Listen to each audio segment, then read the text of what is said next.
এই পৃথিবীতে সবথেকে সুন্দর জিনিস পরিবার।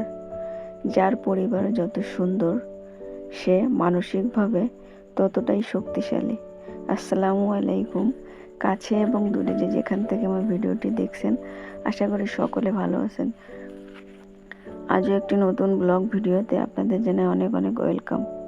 সকাল সকালে যে সংসারের অনেক কাজ গুছিয়ে নিয়ে এখন সকালের নাস্তার জন্য রুটি বানিয়ে নিচ্ছি। আজ আলু ভাজি, রুটি আর ডিম পোস্ট করবো, এটাই সকালের নাস্তা। আমরা মেয়েরা 5টা টাকার জন্য যখন অন্যের কাছে হাত পাততে হয়, তখন কিন্তু নিজের কাছেই অনেক খারাপ লাগে। এই জন্য আমরা কিন্তু একটু বুদ্ধি করে যদি সংসারের কাজের পাশাপাশি সংসারের সব কাজের করেও যদি মনে করেন মানে বুদ্ধি করে একটু চলতে পারি, তাহলে কিন্তু আমাদের হাত খরচের জন্য কিংবা আমাদের টুকিটাকি প্রয়োজনীয় জিনিসের জন্য কিন্তু পরিবারের কারো কাছে টাকা চাওয়া লাগে না। আমরা যদি একটু বুদ্ধি খাটিয়ে চলি, যেমন বাড়িতে বসেই অল্প পুঁজিতেই কিন্তু বিভিন্ন রকম বিজনেস করা যায়।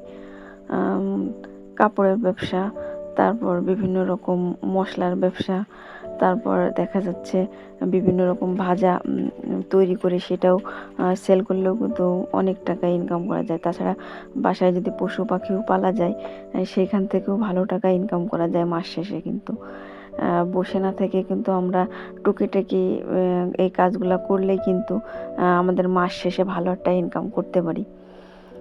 এইখানে দেখেন গত মাসের কবুতরের বাচ্চাগুলো অনেক বড় হয়ে গেছে। আমি বিভিন্ন ব্যস্ততার জন্য নিয়ে যেতে পারিনি। আমার দোকান ঠিক করা আছে ওইখানে বাজারে, ওইখানে দোকানে নিয়ে গেলেই আর কি বিক্রি হয়ে যায়। 5 মিনিটের মধ্যেই বিক্রি হয়ে যায়, এমন একটা অবস্থা। যাই হোক, তাই এই মাসের বাচ্চা কয়টা নিয়ে দোকানে দিয়ে আসবো, তাই আর কি খেসার মধ্যে ভরে নিলাম। মাস শেষে কিন্তু আমি মুরগির থেকে দেখা যাচ্ছে, তারপর কবুতর, পাখি, এগুলা সব কিছু থেকে মাস শেষে ভালো টাকা ইনকাম করে থাকি। এই যে গুছিয়ে নিছি, এখন ওগুলা নিয়ে বের হব। গোছানো হয়ে গেছে, এখন বের হব বাচ্চা কয়টাকে নিয়ে বিক্রি করে বাসায় আবার দ্রুত চলে আসবো।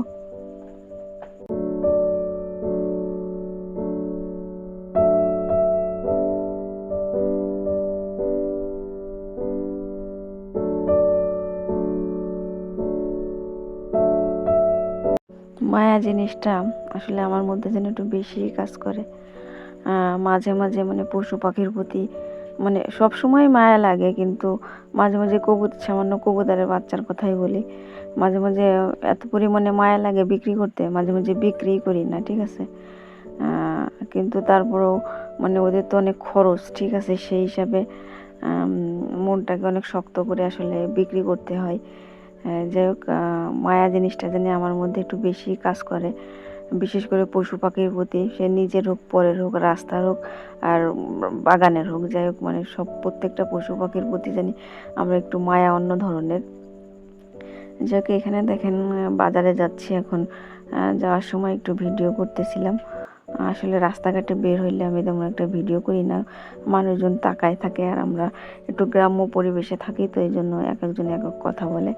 যাই হোক, এখানে যে বিক্রি করা হয়ে গেছে, তার পাশে এক দোকান থেকে 3-4টা কোয়েল পাখি নিয়ে বোধহয় দেখতেছিলাম।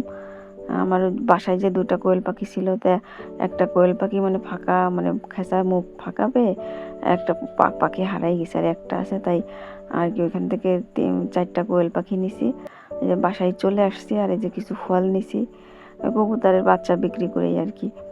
আর কিছু ফল কিনছি, আর আমুর জন্য একটা তেল কিনছি, আর টুকিটাকি কিছু জিনিস কিনছি, এটাই।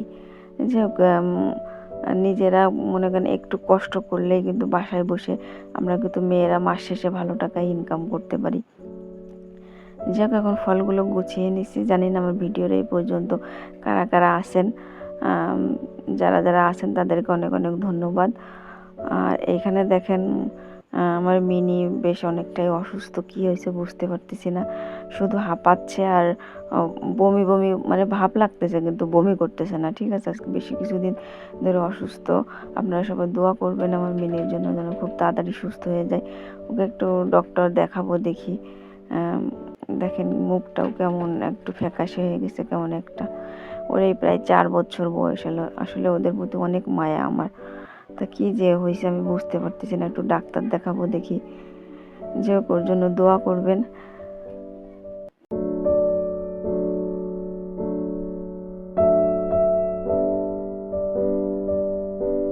ভিডিওর কোথাও এক বিন্দু ভালো লেগে থাকলে একটা লাইক দিয়ে চ্যানেলটি সাবস্ক্রাইব করার পাশে থেকে যেতে পারেন। আসসালামু আলাইকুম।